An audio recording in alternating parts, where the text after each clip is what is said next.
এর সাথে জিনিসটা হচ্ছে বিদেশেও একটা আন্দোলন গড়ে উঠেছে রেমিটেন্স বন্ধ করার একটা আন্দোলন, যে সরকারকে একটা এক ধরনের শিক্ষা দেওয়ার লক্ষ্যে। তো এখন কথা হচ্ছে যে এটা আন্দোলনটা হয়তো বেশি টেকসই হবে না, আমার কাছে যেটা ধারণা। কারণ মানুষকে তো মানে শ্রমিকরা তো তাদের পরিবারকে টাকা পাঠাতেই হবে তাদেরকে। তারা তোমরা যদি এই পেলে ক্যামেরার সামনে এসে এরকম বক্তব্য দাও যে বেশি টেকসই হবে না, প্রবাসীকে আছে না তুমি, নতুন প্রবাসী ছাড়া বাংলাদেশে কেউ টাকা পাঠাবে না। তোমার সাথে প্রবাসীর ফ্যামিলি ভালো চলে, ঠিক আছে না? এই কথা মাথায় রাখবা। টাকার 1 বছর টাকা না দিলেও কোনো সমস্যা নেই। এরকম চ্যালেঞ্জ যদি করো এই ক্যামেরার সামনে যে বেশি টেকসই হবে না, বাংলাদেশ কিন্তু একদম ফুতুরে যাবে না। প্রবাসীকে সাথে এই বলে চ্যালেঞ্জ করো না, ঠিক আছে না? তোমার শেখ হাসিনার আগে প্রবাসীকে বোঝার চেষ্টা করতে বলো যে প্রবাসীরা কি চায়।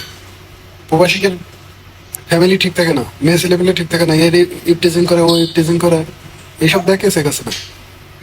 আগের থেকে হচ্ছে প্রবাসীকে বোঝার চেষ্টা করো প্রবাসীরা কি চায়, দেশটা কেরাম চালাতে চায়, ঠিক আছে নি? তোমাদের মন খুশি মতন দেশ চালাচ্ছ, প্রবাসীরা এবারটা বুঝেছে যে দেশকে আগের উপরে চলছে, ঠিক আছে? এবারে চ্যালেঞ্জ করে না প্রবাসীকে, সেটা